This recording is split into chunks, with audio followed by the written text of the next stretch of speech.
Alabado sea Jesucristo, siempre sea alabado. Muy buenas tardes a todos, bienvenidos a nuestra clase de teología, bienvenidos a nuestra clase de Mariología. Llevamos unas cuantas semanas, ya casi 3 semanas, estudiando, tratando de comprender un poquito más nuestra fe, concretamente nuestra fe en la Santísima Virgen. Felicito a todos y saludo a todos. Es un placer para mí verlos venir, verlos acudir a nuestras clases, prestar tanta atención, hacer preguntas. Estoy pues la verdad que muy contento de poder comunicarme con ustedes y de poder compartir un poquito con ustedes, porque también ustedes comparten mucho conmigo, también ustedes dan sentido a mi sacerdocio. Por supuesto que Dios es el que da sentido a mi sacerdocio, pero también ustedes con esa actitud tan bonita son ustedes para mí un muy buen influjo. Muchísimas gracias por sus oraciones, gracias por sus saludos, gracias por todo lo que hacen por mí. Vamos a dedicar nuestro día de hoy a las apariciones marianas. Pero estamos en teología, entonces vamos a estudiar las apariciones marianas teológicamente. Vamos a estudiar teológicamente el hecho de la aparición mariana. No voy a dedicarme a hablar de cada una de las apariciones, de la historia y de los pormenores de cada una de las apariciones, porque me resulta imposible, ¿verdad? Y porque además no es lo que quiero hacer. Lo que quiero hacer es darles un sentido teológico, ¿verdad? Y un estudio teológico a el hecho de las apariciones. Bien, me han hecho un montón de preguntas, Tengo aquí, alguien me preguntó sobre qué significa o qué simboliza esos 1260 días del Apocalipsis, ¿verdad? En que fue guardada la mujer hasta que llegara el momento. Realmente no tenemos una respuesta para eso, ni yo, ni nadie, absolutamente nadie. El lenguaje del Apocalipsis es un lenguaje simbólico, ¿verdad? Y está un poquito fuera de nuestro alcance el querer. Hay muchas teorías, hay muchas cuentas y tal, pero realmente no podemos decir qué significa ese 1260. Lo siento muchísimo mi ignorancia, pero bueno.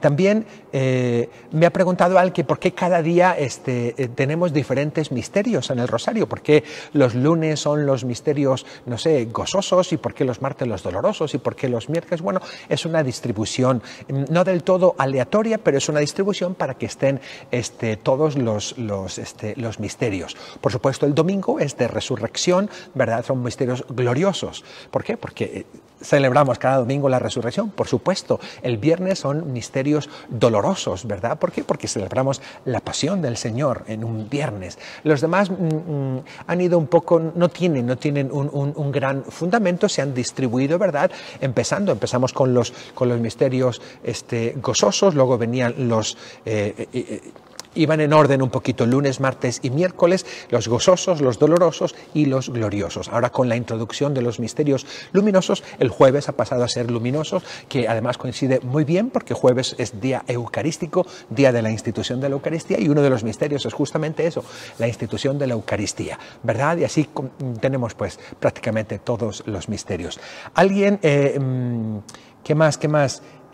Alguien me preguntó también un poco preguntas de todo, que si se pueden hacer bautizos, si son válidos esos bautizos que se hacen rápido y de carrera en el hospital, son mucho más que válidos, a veces son muy necesarios y son muy buenos. Cuando un niño, cuando un baby está en peligro de muerte, lo puede bautizar cualquier persona, no solo cualquier católico, cualquier persona puede bautizar a alguien. ¿Ok? Sí, tres pequeñas condiciones para bautizar, ¿verdad? Cualquier persona, incluso un protestante, incluso un islámico, incluso un no creyente puede bautizar a un niño con 3 pequeñas condiciones, ¿verdad? Primero, que lo haga en el nombre del Padre y del Hijo y del Espíritu Santo. Segundo, que lo haga con la intención de hacer lo que hace la Iglesia. Y tercero, que lo haga con agua, ¿verdad? Esas 3 condiciones, el bautismo es válido y no hay que rebautizar al niño. Ese bautismo fue su incorporación a Cristo, fue su incorporación a la Iglesia. Lo que después hay que hacer es, cuando ya tengan tiempo y con la bendición de Dios que el niño vaya bien, registrarlo en la Iglesia, ir a la secretaría y decir, mire, tuvimos un bautismo de emergencia y lo hicimos tal fecha, estos fueron los padrinos o no hubo padrinos, etcétera, etcétera. Y se da la opción, lo cual es muy recomendable, que el niño venga a recibir los otros ritos, no solo el rito del agua, sino que venga a recibir las crismaciones que se hacen también en el bautismo, ¿ok? Y hacer las renuncias por boca de los padres y de los padrinos. Pero sí es posible. Tengo tengo otro amigo que es pentecostal, que es catedrático aquí en la Universidad de Fuller, y su esposa es enfermera. Es enfermera en Huntington Hospital, y cuando hay algún niño católico que está en riesgo, ella sabe que puede hacerlo y los bautiza. ¿Verdad? Cuando está en riesgo, lo bautiza el niño. Y lo hace, por supuesto, en el nombre del Padre, y del Hijo y del Espíritu Santo, y con intención de hacer lo que hace la Iglesia.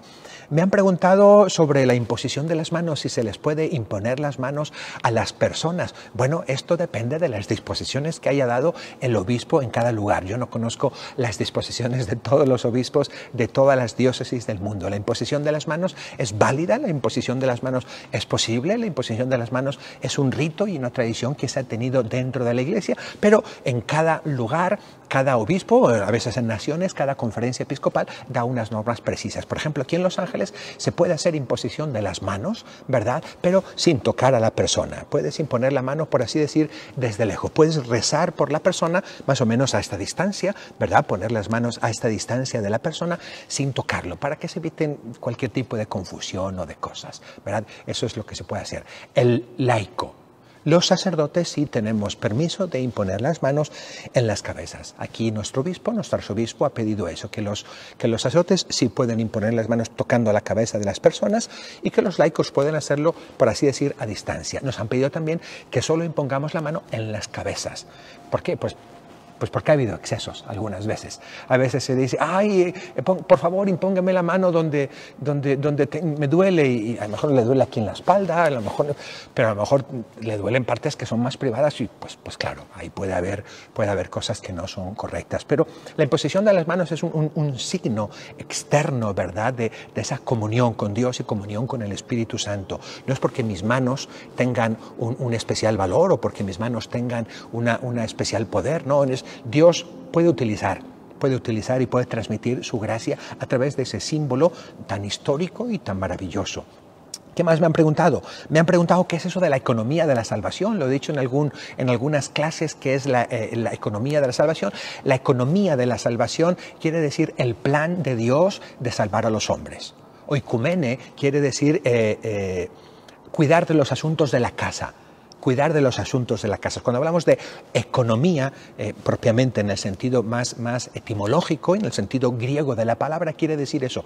Dios que se preocupa en los cuidados de su propia familia, que somos nosotros, ¿verdad? Entonces, cuando hablamos de economía de la salvación, estoy yendo muy rápido porque veo que el reloj se va rapidísimo y tengo un montón de cosas que decirles. Perdón si no soy tan específico y no me extiendo más. Pero entonces, economía de la salvación quiere decir el programa, el diseño que Dios tiene, el plan que Dios tiene para salvar a la humanidad, que va desde la creación, los profetas, etcétera, hasta su Hijo Jesucristo. También me preguntaron sobre la Virgen del Rosario de San Nicolás en Argentina, que si era una devoción aprobada. Yo realmente no tenía conocimiento. Le respondí a la señora que lo siento muchísimo, no tengo conocimiento de ese lugar. Yo no tengo conocimiento de todas las... Me ven cara de listo, ¿verdad? Pero no soy tan listo como parezco. Entonces no tengo conocimiento de todas las cosas y de esta concreta aparición no tengo conocimiento, pero me dejó picado. Entonces, después de que me preguntó y respondí que era ignorante, investigué un poquito y hay aprobación, existe una aprobación diocesana. El obispo de la diócesis ha aprobado esa aparición. Ya veremos, explicaremos ahorita y explicaremos qué quiere decir cuando un obispo aprueba una aparición. Explicaremos qué quiere decir. Bien. Alguien me ha preguntado una pregunta que jamás se me había ocurrido, pero bueno, ustedes tienen una capacidad muy grande de cuestionar, y eso es muy bueno. Me preguntaron que por qué no hay cuadros de María de viejecita. porque siempre tenemos María de jovencita, ¿verdad? Y yo, la verdad, tampoco, nunca se me había ocurrido. Bueno, pues lo primero que te puedo decir es que los cuadros, pues son eso, cuadros de artistas. Los artistas no vieron nunca a la Santísima Virgen, entonces no saben si envejeció o no envejeció. Los evangelios no nos dicen si envejeció o envejeció, ¿verdad? Los evangelios, el dogma más bien nos dice que terminada su vida terrena, fue llevada en cuerpo y alma a la gloria celeste. No nos dice si murió o no murió, y no nos dice si terminó su vida terrena a los 38 años, a los 40 años, a los 50 años, a los 60 o a los 80. Me hace una reflexión muy buena esta persona que me preguntaba, dice, ¿no será que María no envejeció porque el envejecimiento, la corrupción del cuerpo es fruto del pecado original? Muy buena reflexión evangélica, reflexión teológica, muchísimas felicidades, ¿verdad? Sí, podría ser eso, pero no tenemos constancia. Como explicamos cuando vimos sobre la Inmaculada Concepción, María no sufrió el pecado original, pero no tenemos, disculpen, pero no tenemos conocimiento de los efectos del pecado original en ella. La muerte, el envejecimiento, el dolor, etcétera, etcétera. Bien, y por último otra pregunta también súper interesante, que si María tiene omnipresencia, si María está presente en todas partes. Bueno, la respuesta así breve y clara es que no, María no está presente en todas partes, solo Dios está presente en todas partes. María no está presente en todas partes, María tiene una individualidad, ¿verdad? Y no puede estar presente en todas partes. Estando al entrar a la bienaventuranza celeste, al entrar al cielo, al entrar a la vida eterna, a la gloria eterna, María entra en visión, lo que llamamos la visión beatífica, entra en visión directa de Dios. Visión directa, que quiere decir conocimiento de Dios. No es que abarquemos a todo Dios, ni siquiera en el cielo lo podemos abarcar, y ni siquiera la Virgen María puede abarcar a todo Dios, pero esa visión de Dios nuestro Señor, esa visión beatífica, hace que nuestro conocimiento de las cosas sea grandísimo. Y en Dios conocemos un montón de cosas. Y sí, podemos conocer las necesidades. María, los santos, pueden conocer de alguna manera las necesidades de muchas personas. ¿Ok? ¿Por qué María sabe que si no está presente? Y me hizo una muy buena reflexión esta persona. ¿Por qué María, si no está presente, entonces conoce las peticiones de tantas personas en tantos lugares diferentes? Bueno, pues es por eso, porque está en comunión con Dios nuestro Señor, porque parte del gozo eterno, esto sería para todo un curso, ¿verdad? Un curso de escatología, sobre las verdades últimas, la muerte, el juicio, el infierno y la gloria, la explicación teológica de esas verdades últimas. Pero bueno, en resumen podemos decir eso, ¿no? La parte de la gloria es, una parte de la gloria es el gozo eterno de Dios, y otra parte de la gloria es el conocimiento de Dios y en Dios de las cosas. No tenemos un conocimiento como Dios, pero sí tenemos un conocimiento muchísimo más grande. ¿Ok? Bueno, creo que son un poco las preguntas que me hicieron y ya contesté. Vamos a pasar a este tema de las apariciones marianas. Bien, el primer punto que vamos a ver, otra cosa, perdón, disculpen, hay varias personas todavía que no saben que los apuntes, que tenemos apuntes para las clases, ¿verdad? Y pueden acceder también a los apuntes. Me preguntaba esta persona, padre, las páginas esas, ¿de qué libro es? ¿Y cuánto cuesta el libro? No es de ningún libro, son de mis apuntes personales y no cuestan nada. Las he puesto a uso común sin ningún costo, por supuesto, ¿verdad? Me da mucho gusto poner a disposición de ustedes. Bien, entonces ahí están. También acabamos de meter, al inicio de la clase, acabamos de meter 3 anexos para esta clase. 3 anexos, no he querido ponerlos junto con los apuntes porque son un poco largos y va a ser mucho, pero están separados. Espero que puedan entrar en ellos por el link que les pusimos. Son 3 anexos de 3 documentos. Los 3 documentos son documentos de la Sagrada Congregación para la Doctrina de la Fe, que es una congregación, que es una institución, ¿verdad?, dentro de la Iglesia Católica, que ayuda al Papa. Es como así, por así decir, un ministerio del Papa, ¿sí? Así como un presidente tiene gente que le ayuda, tiene el ministro de Asuntos Exteriores, el ministro de Comercio, el ministro de Agricultura, el ministro de Educación, el ministro de no sé qué, pues el Papa también tiene unos ministros. Esos ministros y ministerios se llaman congregaciones. La más importante de todas es esta, la Congregación para la Doctrina de la Fe. Entonces, les he puesto 3 documentos que vamos a utilizar, ¿verdad? Y que pueden ustedes después leer.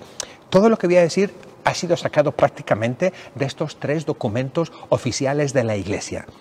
De nuevo y repito, no son cosas mías, es la teoría del padre Roberto. No. Ustedes pueden ir viendo esos documentos y verán que es algo que enseña la Iglesia, no son cosas mías. Bien, apariciones. Primer punto que vamos a ver en esto de las apariciones marianas. Primer punto, vamos a explicar un poquito lo que es la revelación pública y lo que son las revelaciones privadas. Revelación pública y revelaciones privadas, revelación con mayúscula, digamos, y revelaciones con minúsculas. Hay uno de los primeros cursos que se dan en las clases de teología, el primero se da siempre introducción a la teología y el segundo curso se llama teología fundamental. Y es justamente para fundamentar toda la teología, para fundamentar el acto de fe, el acto de fe en la revelación, y se explican los conceptos de revelación, de fe, o sea, para decir, todo lo que vamos a estudiar después tiene sentido, todo lo que vamos a estudiar después es inteligible, todo lo que vamos a estudiar después no es como si fuera cuentos. Es inteligible y es digno de creer y puedo con mi mente y con mi razón acercarme a ello. ¿Ok? Eso es la teología fundamental. Claro, yo lo voy a explicar en una página, ¿verdad? Lo que es un curso de todo un año. Pero bien, y no voy a explicar todo, solo lo referente aquí a revelaciones. Bien, aquí pueden tomar entonces, si lo tienen por ahí, el anexo o el apéndice 1, que es un apéndice, es el comentario teológico del entonces cardenal Ratzinger sobre este documento en este documento que se llama El mensaje de Fátima. ¿Ok? En el año, no me acuerdo ahora qué año fue, 2011 me parece que fue, no, 2001. En el 2001, ¿verdad? Se hizo público la tercera parte del misterio o del secreto de Fátima, ¿verdad? Y cuando se publicó, se hicieron un montón de observaciones con un montón de autores y de escritores, de cardenales, etcétera, etcétera, que hablaban del tema. Entonces, aquí está uno de ellos, ¿verdad? Y que es del cardenal Ratzinger. Lo estoy viendo ahora aquí y estoy empezando a dudar. Les he puesto aquí Congregación para el Culto Divino y ahora no estoy seguro si es la Congregación para el Culto Divino o más bien es la Congregación para la Doctrina de la Fe, ¿verdad? A lo mejor me he equivocado, ya les confirmaré y me corregiré después si es necesario. Bien, ¿qué es la revelación pública? Bien, hemos estado un poco acelerado, metemos un poco el freno. ¿Qué es la revelación pública? Pues la revelación pública es la acción reveladora de Dios que se da a conocer a sí mismo y su plan de salvación o, como decíamos, economía de salvación, ¿ok? Y que va destinada a toda la humanidad. Esa revelación, esa acción reveladora de Dios nuestro Señor va destinada a toda la humanidad y que está contenida en las Sagradas Escrituras, en el Antiguo y en el Nuevo Testamento, ¿ok? Y hemos dicho que esa revelación pública, esa transmisión de Dios es no solo una transmisión de conocimiento. Dios nuestro Señor no solo nos manda conocimientos para nuestra inteligencia, es una transmisión que es un proceso y que el proceso culmina en una persona. No solo en unos conocimientos, sino en una persona. Es Jesús. Jesús se va revelando, por así decir, como si tuviera un montón de velos, eso es revelar, y va quitando esos velos, ¿ok? Dios va quitando esos velos hasta que aparece una persona. No solo aparece conocimientos. La fe católica no son conocimientos sobre Dios. Claro que sí hay un contenido de conocimientos, pero lo fundamental de la revelación es una persona, es Dios que se manifiesta a sí mismo, Dios que nos enseña sobre Él mismo, Dios que se revela a sí mismo. Bien, la revelación pública termina en Jesús. La revelación pública termina en Jesús. Dios no tiene nada más que mostrarnos ya. La revelación pública, Cristo, Jesús, es el culmen de la revelación, es la palabra de Dios, es Dios que se revela completamente. No hay más, no hay que esperar una nueva revelación. Todo lo que viene después es comprensión de lo que ya nos ha revelado. ¿Ok? comprensión de aquello que ya se nos ha revelado. Bien, con el transcurso de los siglos vamos comprendiendo un poquito mejor. Hombre, eso es lógico. Si estamos estudiando y estudiando la palabra y nos quedamos siempre en el mismo nivel, quiere decir que no estamos profundizando o que no la estamos estudiando bien. Bien, hay tres aspectos o tres tipos de caminos para comprender un poquito mejor la palabra de Dios. El primero es la reflexión y el estudio, lo que llamamos la teología. El segundo es el camino del Espíritu, a través de la oración y de la contemplación. A través de la oración y de la contemplación vamos entendiendo mejor la revelación. No le vamos añadiendo nada a la revelación, pero sí le vamos dando luz. ¿Ok? Le vamos dando luz. Y el tercer camino para comprender y para crecer en la comprensión de la revelación es el magisterio de la Iglesia, o sea, la enseñanza de los pastores autorizados. Bien, la Iglesia justamente es la depositaria de la revelación. ¿Ok? Bien. Y la revelación, y con eso concluyo, la revelación pública exige nuestra fe, exige la fe del creyente. No podemos decir, yo no creo eso. Algo que es parte de la revelación pública y que ha sido no autoritariamente, sino autorizadamente enseñado por la Iglesia, es algo que estoy obligado a creer. Cualquier creyente está obligado a creer, ya sea de magisterio extraordinario, con un dogma, ya sea de magisterio ordinario. Estoy obligado a creer. ¿Sí? Y esto es bien importante y bien interesante. Hay veces que sin quererlo, porque estoy seguro que es sin quererlo, pero nos alejamos de la revelación y no prestamos fe a la revelación. Y seguimos costumbres humanas. No sé, si hay un documento de la Iglesia, por ejemplo, esto es un tema un poco controversial, lo siento, ¿verdad? Pero si hay un documento y hay un documento oficial de la Iglesia, 1 y 2 y 3, que dice, por ejemplo, está permitido a los fieles que reciban la comunión en la mano o en la boca, que reciban la comunión o de rodillas o de pie. Entonces, si una persona dice, no, está mal recibirlo en la mano, o no, está mal recibirlo de rodillas, o no, está mal recibirlo en la boca, pues es una disciplina. Claro, esto es una disciplina, pero es enseñanza de la Iglesia. Entonces, me estoy apartando de la enseñanza de la Iglesia. Y la revelación exige de nosotros la fe. Exige de nosotros la fe, también en detalles tan pequeños como ese, pero exige de nosotros la fe. Y muchas veces nos aferramos a nuestro punto de vista, nos aferramos a lo que yo pienso, nos aferramos a una tradición, no a la tradición, a una tradición que sea por lo que sea, por las opiniones que yo me he hecho, me parece a mí mejor. Para dar el asentimiento de tu fe, estudia y conoce bien lo que enseña la Iglesia. Y adhiérete a eso. No te adhieras a otras cosas. No te adhieras a lo que escuchas por aquí o lo que escuchas por allá, a lo que a ti te da emoción, a lo que tú piensas que es mejor o más respetuoso o más grandioso. Da la obediencia de tu fe, como debe darse, a la revelación. Bien, las revelaciones privadas. Vamos a hablar de las revelaciones privadas en general. Bien, una revelación privada son visiones, son revelaciones, son apariciones, son locuciones, etcétera, etcétera, que se han tenido después de haber terminado el Nuevo Testamento. Normalmente se suele decir que en el año 99 fue cuando terminó de escribirse el Nuevo Testamento, ¿verdad? El último libro, el Apocalipsis, allá en la isla de Patmos, con Juan, y después de eso no hay nada, no se agrega nada al contenido de nuestra fe. No quiere decir que la fe es antigua y que siempre tenemos que estar mirando hacia atrás en nuestra fe. No. La fe, como hemos dicho también, poco a poco la vamos comprendiendo más y alcanzando riquezas de la fe.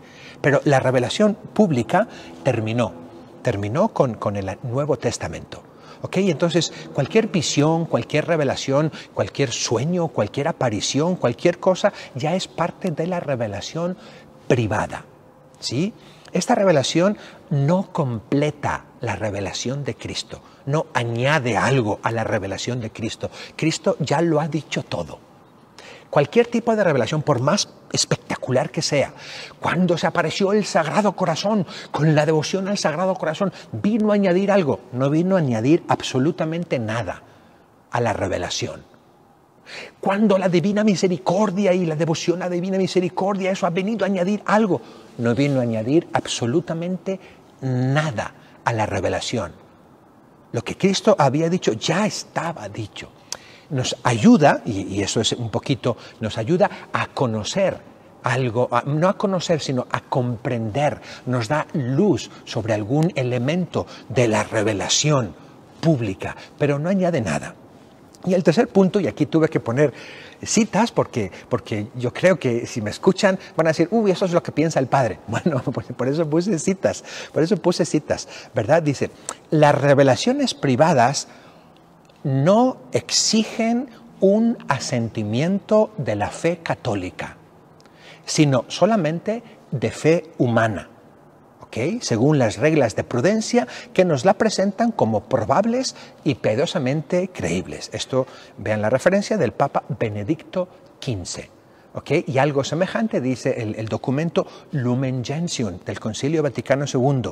Las revelaciones privadas son una ayuda para la fe, aunque no es obligatorio usarlas. ¿Okay? No es obligatorio usarlas. ¿Okay? Y no exige, esto es importante, no exige fe sobrenatural, no exige la virtud sobrenatural de la fe. Yo no acepto la revelación, no sé, de la Virgen de Guadalupe. Yo no acepto la revelación de la Virgen de Fátima. Yo no acepto la aparición de Lourdes. Yo no acepto la aparición del Sagrado Corazón con fe sobrenatural. La acepto con fe humana. Creo humanamente que aquella aparición es cierta. No presto mi fe sobrenatural, la virtud sobrenatural de la fe. Sería bueno dar otro curso, ¿verdad?, de teología sobre virtudes teologales y virtudes humanas, ¿ok? Las virtudes teologales son la fe, la esperanza y la caridad. Son infundidas por Dios. La virtud de la fe y la esperanza y la caridad. Con la fe creemos divinamente en la revelación. Con la fe creemos. Si Pepito a mí me dice, ¿sabes qué? El otro día vi por la calle a Juanito. Yo le creo, pero no le creo con fe sobrenatural, no le creo con fe teológica, le creo con fe humana. Me fío de lo que él dice. La Iglesia nos pide que las apariciones las creamos simplemente con fe humana. No necesitamos creerlas con fe teologal. No lo digo yo, no lo digo yo. ¿Okay? Si quieren también vean esa parte en el Catecismo de la Iglesia Católica. Esto es la fe de la Iglesia. ¿Okay? Bien. Y no es obligatorio usarlas. Aquella persona que no quiera usar una revelación, y muchas ni las usamos porque ni las conocemos, muchos de nosotros no conocemos esta aparición o la otra aparición de allá o la otra aparición de allá. Entonces, cuando alguien te viene a decir, oye, tú tienes que tener esta devoción porque la Virgen se apareció aquí y dijo que no sé qué, no sé cuánto, tú puedes, o por supuesto, puedes recibirla con alegría y decir, claro que sí, y además está aprobada por la Iglesia, pues yo me fío con fe humana. Y la sigo. Si tú no quieres seguir esa devoción y a ti no te produce mucha devoción justamente o algo, no estás yendo contra la fe divina, ¿sí? No estás yendo contra la Iglesia, no estás yendo. Porque las revelaciones privadas, ¿verdad? Necesitamos acercarnos con fe humana y no es obligatorio usarlas. El Concilio Vaticano II, Lumen Gentium 14. Bien. Las revelaciones privadas principalmente están dirigidas a las personas que reciben la revelación. ¿Ok? Es para el bien y provecho, normalmente, para el bien y provecho de las personas que reciben esa revelación. Muchas veces las revelaciones privadas tienen un mensaje para más personas, pero el objeto principal es para el bien espiritual de esa persona. ¿Ok? Bien.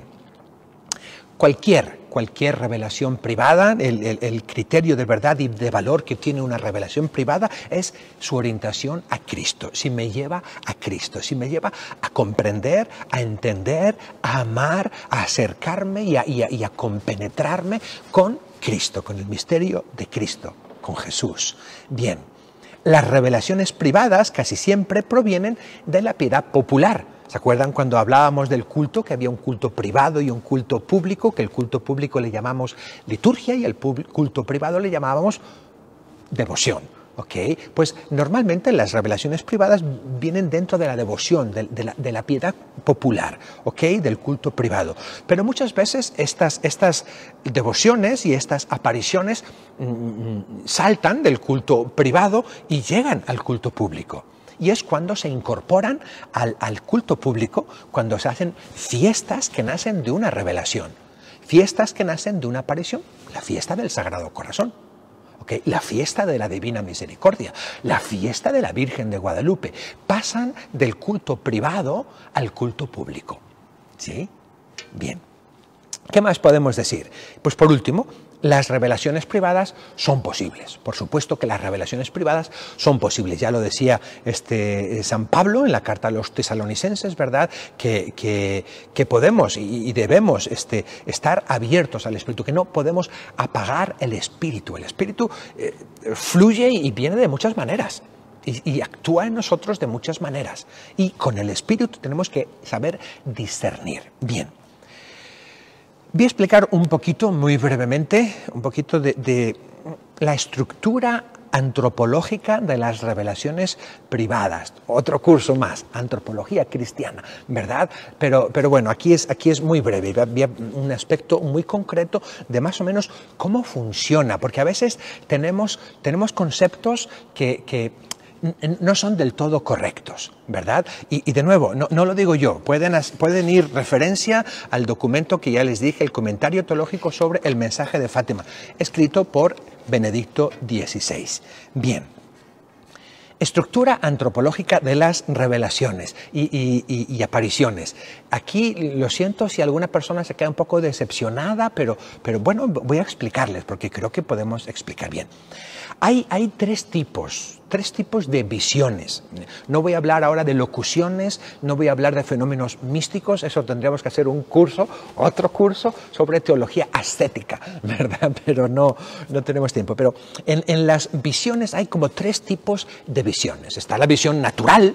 La visión natural de una cosa, yo veo una casa, yo veo una columna y voy, toc, toc, toc, y la toco y es una columna. Veo una madera o un podium, aquí está, lo veo y digo, aquí está, es un podium. Eso es lo que llamamos la visión externa, la visión corpórea o la visión sensible. La puedo percibir por los sentidos, con mi tacto, la puedo oler, ¿verdad? Y la puedo tocar, la puedo ver, la podría gozar, en algunos casos hay olores, ¿verdad?, etcétera, olores hermosos de rosas, etcétera. Bien, esos son visiones sensibles.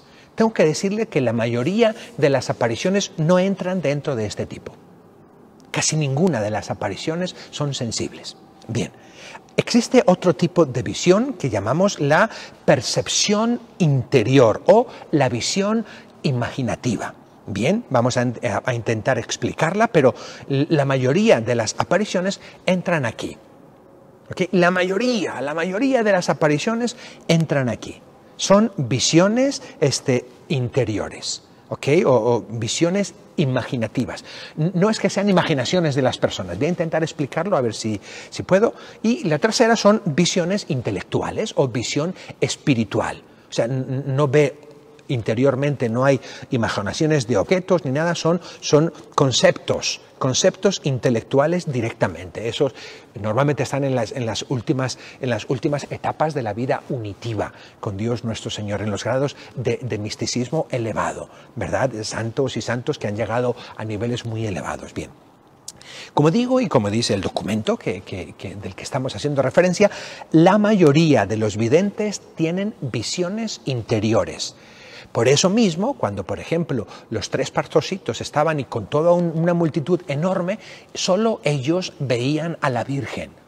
Y el resto de las personas no lo veía, porque no era una visión material, no era una visión sensible, sino que era una visión interior. Una visión que llamamos imaginativa, ¿verdad? Visión interior no quiere decir que era pura fantasía o es pura fantasía o imaginación subjetiva, no. El vidente, y quiero leerlo porque está muy bien explicado, el vidente experimenta algo real y suprasensible, que está por encima de los sentidos, ¿ok? Ve algo que no se ve con los sentidos exteriores. Él ve algo, percibe algo real que no se puede ver con los sentidos exteriores, que no se puede tocar. Y por eso cuando están los tres pastorcillos y está toda la multitud no ve porque no es una visión sensible. Bien, ve algo, ¿ok? Ve algo no visible con los sentidos, ve algo, ¿ok?, con el alma, y ve con el alma verdaderamente objetos, aunque no pertenecen a nuestro habitual mundo sensible, ¿ok? ¿Sí me entienden? Porque yo no lo entiendo del todo, no es tan fácil para mí entenderlo, ¿verdad? Pero la mayoría de las apariciones de la Virgen, del Sagrado Corazón, de los santos, son de este tipo. ¿Sí? Nosotros pensábamos que eran, la mayoría de nosotros, yo creo, que pensábamos que eran visiones sensibles, que ahí estaba el cuerpo del santo. No, normalmente no. ¿Ok? Pensaba que era el cuerpo de Jesucristo que estaba ahí.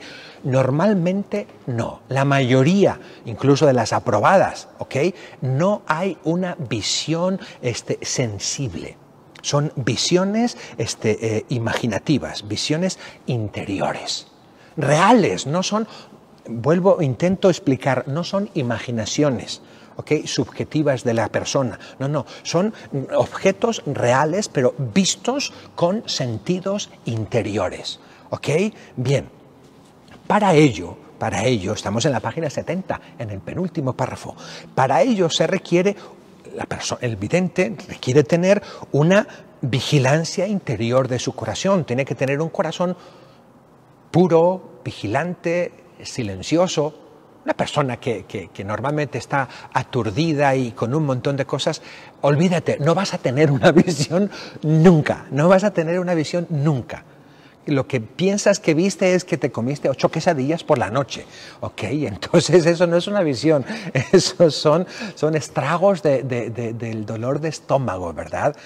Para tener una visión se requiere un alma poco alterada, o sea, poco cambiada. Se requiere una persona con una capacidad de percepción poco deteriorada. Tú y yo, la mayoría de nosotros, discúlpenme, pero la mayoría de nosotros tenemos nuestra capacidad de percepción sumamente deteriorada. Con tantas imágenes, con tanta televisión, con tantas cosas, es prácticamente imposible que nosotros podamos tener una visión. Porque nuestra capacidad de percepción ya está muy deteriorada. Y, sobre todo, también nuestra alma ya está también muy alterada. Por eso, la mayoría de las visiones, la mayoría de las apariciones son a niños que tienen su alma poco alterada, ¿sí?, y que tienen un sentido de percepción todavía que no se ha deteriorado. Son a gente sencilla, humilde, que no ha trocado, tronchado o retorcido la capacidad de percepción. En nuestro mundo actual es muy difícil que se dé una aparición, muy difícil. ¿Por qué? Porque no hay receptores para esa aparición. No es que no haya posibilidad, hay posibilidad, pero hay muy pocos receptores. Normalmente esos receptores, pues a lo mejor los encontramos en los conventos de clausura, donde están esas hermanitas solamente rezando, con su alma en paz, con su alma tranquila, sin invasión de múltiples imágenes. Es un alma poco alterada. Bien, a ti y a mí, por lo menos a mí, no sé a ti porque no te conozco, pero por lo menos a mí, mi alma yo creo que se me ha alterado ya bastante. ¿Verdad? En estos 50 años de vida, 51, no te quites años, Roberto, 51, ¿verdad? En estos 51 años de vida, pues mi alma se ha alterado y mi capacidad de percepción se ha alterado. Bien, así es que no creo que vaya a tener una visión del Señor. Insisto, la mayoría de las visiones son de este tipo y la mayoría de las apariciones son de este tipo. Jesús, la Virgen, los santos sí están realmente ahí, pero percibidos por sentidos interiores. Y es tan vivo y tienen tan poco alterada su capacidad de percepción y tan poco alterada su alma, estas personas, que los perciben, logran percibirlos. Logran percibirlos pues, como si los percibieran en una visión directa, en una visión material y sensible. ¿Ok? Bien, y el tercer tipo que decíamos de las visiones intelectuales, intelectivas, visiones espirituales, pues eso ya es para almas todavía menos alteradas. Son dones de Dios muchísimo más grandes, pero necesitan. O sea, los dones de Dios puede hacer lo que quiera, pero normalmente Dios, nuestro Señor, sirve en el recipiente que le presentan. Si tú le presentas un alma alterada, si le presentas un alma totalmente desfigurada, es muy difícil que él pueda hacer algunas cosas contigo. ¿Okay? Hay un principio en latín que dice quid recipitur ad modum recipientis recipitur. ¿Okay? Lo que se recibe según sea el recipiente. Si el recipiente es así de chiquito, pues tú vas a recibir esto. Aunque le eches mucho, aunque Dios eche con abundancia, tú vas a recibir esto. Hasta aquí. Si tú entras con un recipiente así de grande, con un alma súper limpia, con un alma súper sencilla, con un alma súper humilde, con un alma que está acostumbrada a la meditación, al silencio, a la contemplación, a las cosas de Dios, Dios puede llenar aquello. Si tú o yo nos presentamos en la oración con un alma distraída, despistada, alterada por angustias, por un montón de sensaciones y de cosas, nuestra alma está bastante arrugadita y empequeñecida. Dios la llenará, pero solo en esa capacidad. Quid recipitur, ad modum recipientis recipitur, ¿verdad? Lo que se recibe según sea el envase que le ponemos. Bien. Entonces, en este sentido, los videntes son copartícipes de la visión, ¿sí? Son copartícipes y van a ver, como no es una visión material, los elementos de la visión van a estar adaptados a sus conocimientos, a sus experiencias, hasta donde les llega. ¿Okay? En ese sentido son copartícipes. ¿Okay? El vidente ve con sus concretas posibilidades y con sus concretas modalidades. Cuando Dios nuestro Señor se le presentaba a un profeta o a un autor sagrado del Antiguo Testamento, ¿verdad? Si ese autor sagrado tenía faltas de ortografía, por así decir, no sabía escribir muy bien, pues cuando escribe con faltas de ortografía. ¿Okay? Escribe con faltas. Para que entienda, ¿verdad? Escribe con faltas de ortografía. Si Dios nuestro Señor le habla sobre la creación del mundo, el escritor sagrado, el agiógrafo, va a recibir esa revelación según sus propios conceptos y nos va a explicar la creación en el Génesis con los conceptos semíticos que tenía. Con un mundo plano, en unos cimientos, con un mar abajo, con una bóveda, con otro mar arriba, con los conceptos que tenía. En ese sentido, el vidente o el agiógrafo es copartícipe de la revelación. ¿Se entiende? ¿Sí? ¿Se entiende? ¿Me explico? Espero que sí. Bien. Criterios. ¿Qué criterios tenemos para... Página 71. ¿Qué criterio tenemos para juzgar apariciones? Váyanse al apéndice 2 y 3, ¿ok? Sobre todo al 2. Concretamente al 2, que es un documento de la Sagrada Congregación para la Doctrina de la Fe de 1978, ¿verdad? Sobre normas, se llama así, normas sobre el modo de proceder en el discernimiento de presuntas apariciones y revelaciones. Ahí son las normas que nos dan. Y esto el tiempo se va. Esto es para apariciones. Esto es para locuciones y esto es en general, estas normas se pueden aplicar en general para cualquier tipo y fenómeno extraordinario. ¿Sí? Padre, yo creo que he tenido una inspiración del Espíritu Santo. Bueno, estos criterios nos pueden ayudar un poquito. ¿Sí? Padre, a veces me vienen, como les dije ayer, soy encargado de la región carismática y no sé, a veces piensan que yo soy exorcista. Yo no soy exorcista, ¿ok? No tengo permiso del arzobispo de hacer exorcismos, pero a veces me mandan casos de personas que creen que están endemoniadas, ¿no? Y muchas veces vienen y la persona me dice, padre, traigo un bicho dentro, así me dicen, o padre, traigo un demonio dentro, sáquemelo. Hágame una oración poderosa y sáquemelo. Y claro, yo inmediatamente yo no empiezo, oh Señor, envía desde el cielo, sal de... No, por supuesto que no. Hablo con la persona. O sea, a mí se me hace lo más lógico y elemental.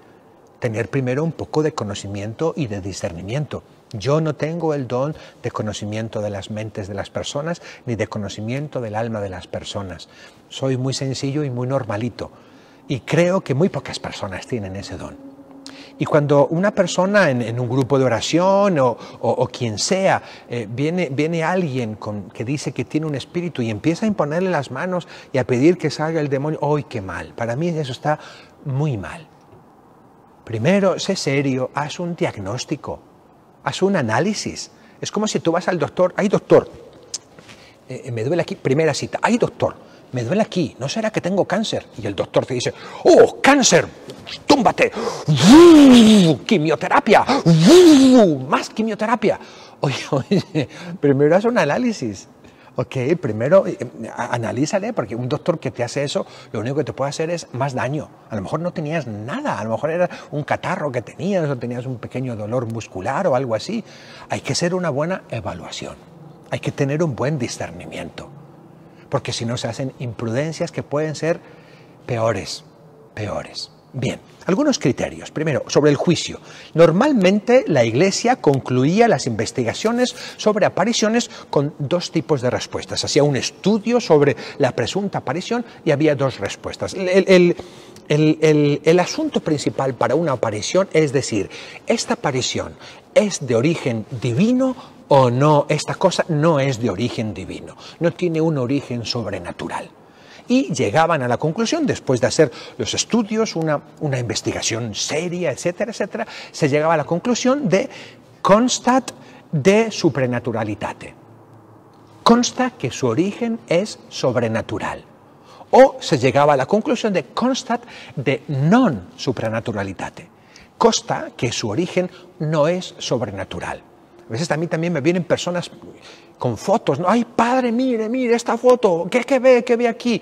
Bueno, pues buena foto. ¡Ay, padre, pero qué más ve! Bueno, veo unos rayos de sol así muy... ¡Ay, padre, pero no ve a la Virgen! Ok, no veo a la Virgen. Puedo ver una silueta que parece de la Virgen, pero yo, porque sé a dónde va la persona, por supuesto que yo desde el inicio veo una silueta y sé lo que me quiere preguntar. Pero yo no le puedo decir, ¡ay, sí es la Virgen que se te apareció, te hizo un milagro! No, yo no te puedo engañar de esa manera. No te puedo tomar el pelo de esa manera. No puedo decirte que esa foto es de origen sobrenatural. No te lo puedo decir. Acabamos de decir que cualquier revelación o cualquier acto extraordinario y sobrenatural, Dios nos lo hace para explicar un poquito más y darnos a conocer un poquito más su revelación. La foto aquella, pues no creo que Dios haya querido para que conozcamos más la revelación. No creo. Es una foto, una hermosa coincidencia que le podemos llamar providencia y que es una intervención natural y que a través de esa intervención natural Dios te habla a ti. ¡Bravo! Eso sí lo creo. Pero yo no puedo decir que esa foto o que la tortilla que salió después del microondas con una imagen de la Virgen es de origen sobrenatural. Yo no te lo puedo decir porque te estaría engañando, te estaría tomando el pelo. Puedo decir que es origen natural, es una coincidencia o algo así, y que Dios aprovecha para decirte algo a través de una cosa natural. Claro que sí. Y que tú sientes que Dios te quiere decir algo a través de eso que tiene un origen natural. Claro que sí, eso sí lo creo. Sí lo creo firmemente. ¿Que Dios te pueda hablar a través de una cosa natural? Claro que lo creo. Pero decir que eso tiene origen sobrenatural, estaríamos en cierto sentido yendo contra el mandamiento de no tomar el nombre de Dios en vano. Y ver en todas las cosas, una intervención sobrenatural de Dios. Las intervenciones sobrenaturales de Dios son de por sí, y es la definición de milagro, son de por sí extraordinarias.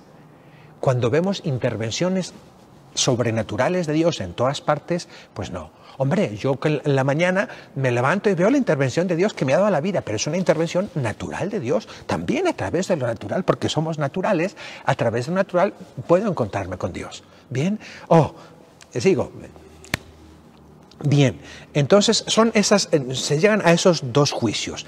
¿Esto tiene un origen sobrenatural o esto definitivamente no tiene un origen sobrenatural?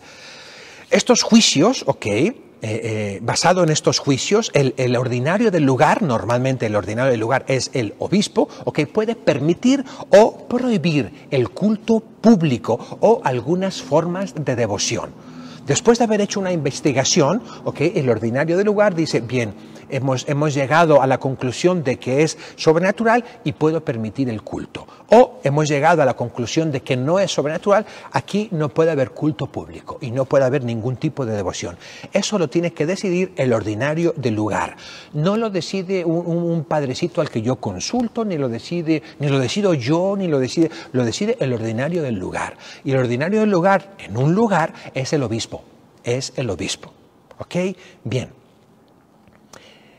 Compete a la autoridad eclesiástica, al ordinario del lugar, ¿verdad?, juzgar sobre los hechos. Compete también permitir que haya manifestaciones públicas de culto, ¿verdad? Muchas veces el ordinario del lugar no dice, consta que tiene un origen sobrenatural, pero no dice tampoco lo otro. No dice, no consta, o consta que no tiene origen sobrenatural. Está en investigación y puede permitir, no doy un juicio final, pero permito que se tenga culto. Y eso pasa en bastantes lugares. Pasa, por ejemplo, en Medjugorje, la famosa aparición de Medjugorje. La Iglesia todavía no ha llegado a una conclusión, no ha llegado a un juicio. No ha dicho, consta que tiene un origen sobrenatural, y tampoco ha dicho, consta que no tiene un origen sobrenatural. No ha dicho. Al inicio dijo, por favor, no vaya nadie allá, no vayan pastores, ¿verdad? No se haga culto público allá. Hace ya algunos años ha dicho, incluso pueden ir pastores a ayudar a los peregrinos, etc. Y hay culto público, en varios de los lugares. Eso no quiere decir que la Iglesia ya haya dicho, es sobrenatural. No, todavía no lo ha dicho. No ha negado su origen sobrenatural, pero tampoco lo ha probado. Ha dado, como dice aquí, página 71 por la mitad, ha dado un nihil obstat, Por el momento no hay problema en que haya culto en ese lugar, Bien.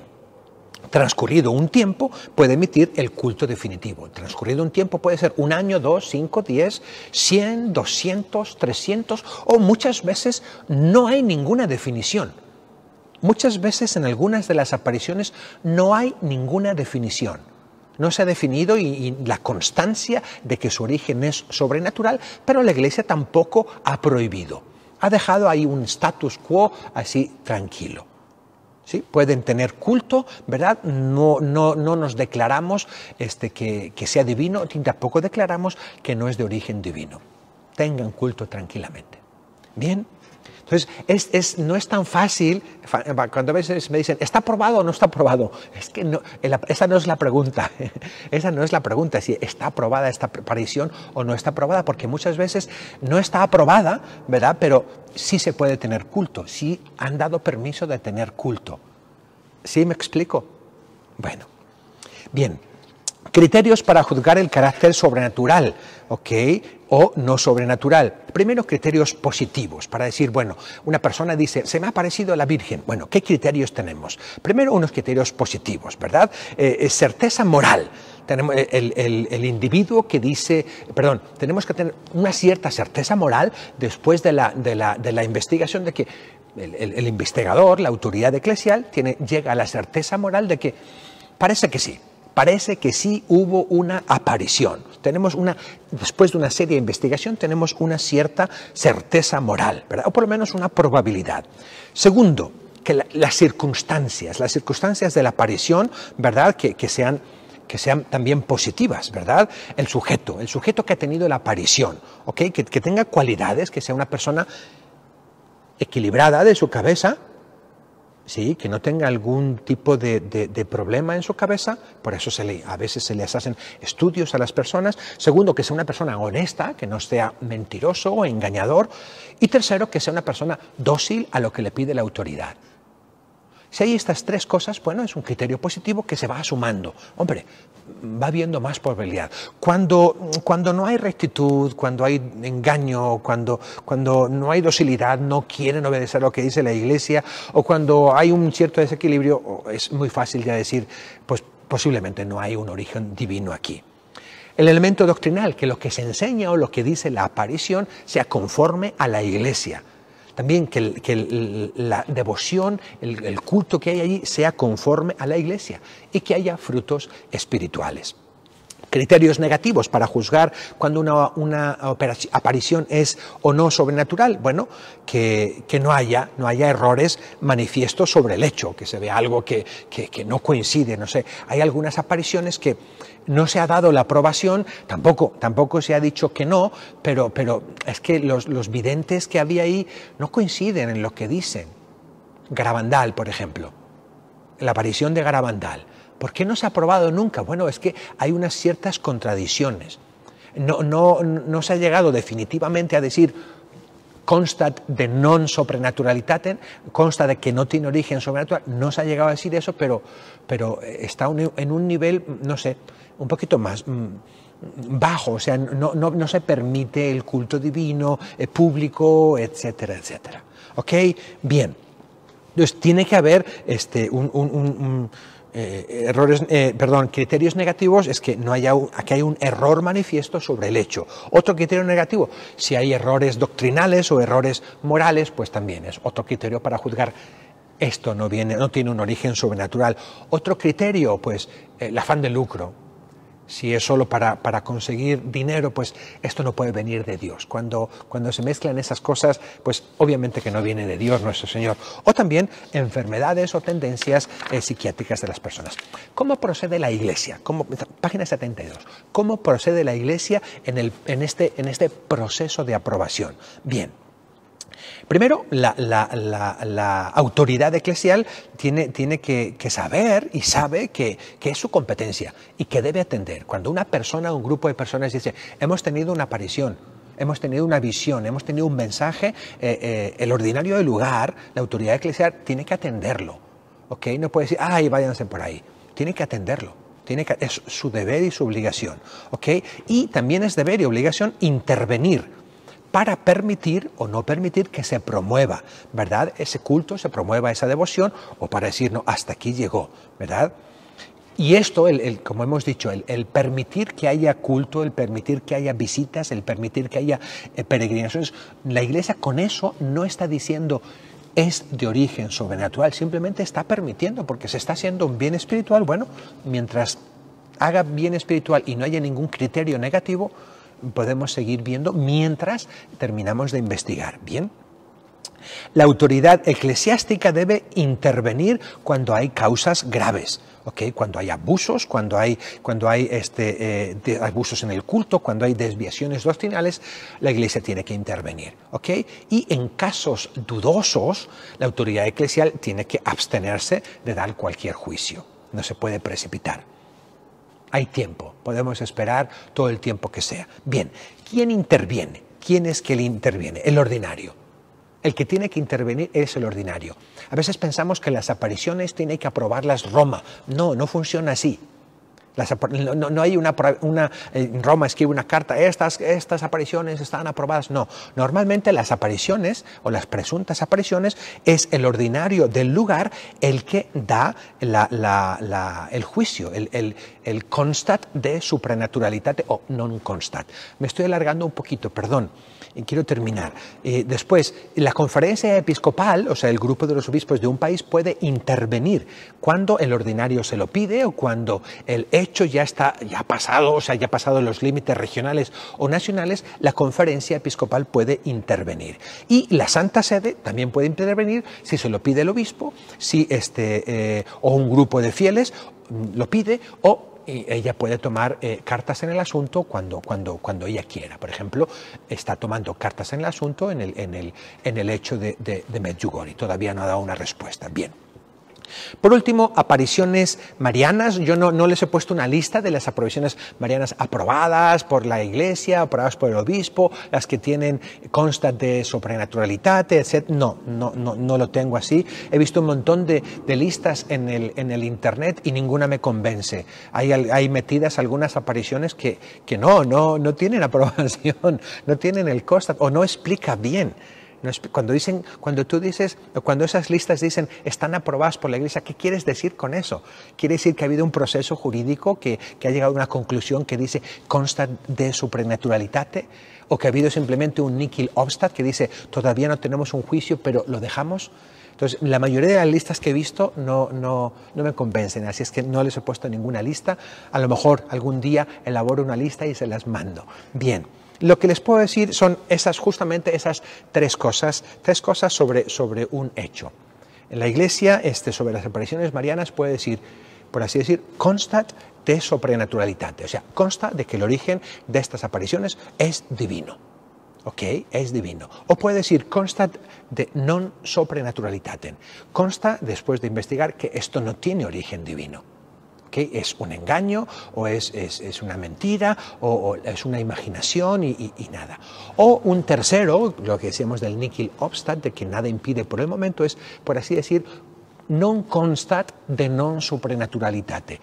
No nos consta de que no tiene origen divino. Todavía no nos consta. Entonces dejamos que haya culto, o como no nos consta, unos obispos dicen, como no nos consta, dejamos que haya culto mientras dé frutos espirituales. Otros obispos dicen, como no nos consta ni una cosa ni la otra, yo por el momento no quiero que haya nada. El obispo puede tomar la decisión que sea. Bien, lo dejamos aquí. Hoy vamos a hacer simplemente un Ave María, ¿verdad? Porque me he alargado un poquito más. Muchísimas gracias y que esto nos ayude a conocer un poquito. Ha sido una explicación teológica, ¿verdad? Yo sé que algunas personas estaban esperando que les dijeran esta aparición sí es, esta aparición no es. Okay, yo creo que tienen ahora criterios y elementos para poder hacer un juicio. Investiguen un poquito y ustedes mismos podrán hacer un juicio sobre cada uno de los hechos. Pero que nos ayude muchísimo a decir, María puede, por permisión de Dios, tener aparición a personas y darnos un mensaje. Y aunque estos mensajes no son parte de la revelación y no es necesario que yo los crea con fe sobrenatural, con fe como virtud teologal, hombre, si están aprobados por la Iglesia, si la Iglesia se ha dado el tiempo para probarlas y para reconocerlas, bueno, con fe humana voy a decir, yo me adhiero a esto y voy a intentar sacar el mayor provecho del mensaje que me quiere dar esta aparición. Dios te salve, María, llena eres de gracia. El Señor es contigo. Bendita tú eres entre todas las mujeres, y bendito es el fruto de tu vientre, Jesús. Santa María, Madre de Dios, ruega por nosotros pecadores, ahora y en la hora de nuestra muerte. Amén. Que Dios le bendiga y que tenga muy buenas tardes. Tenemos ahora la oración de la noche. Bendiciones.